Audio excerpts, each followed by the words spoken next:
Dinimin İslam, kitabım Kur'an, bayrağım tevhid, vez Müslümanım. Cenab-ı da'va İslam hilani, edin da'ali, vez Müslümanım.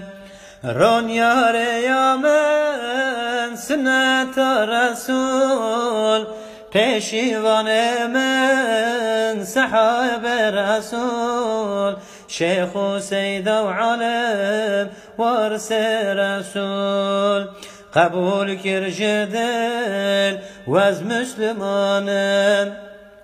Ji mümin ara, sertavan dime, ji kafir ara, ser bilindime, ji hükme Xwedera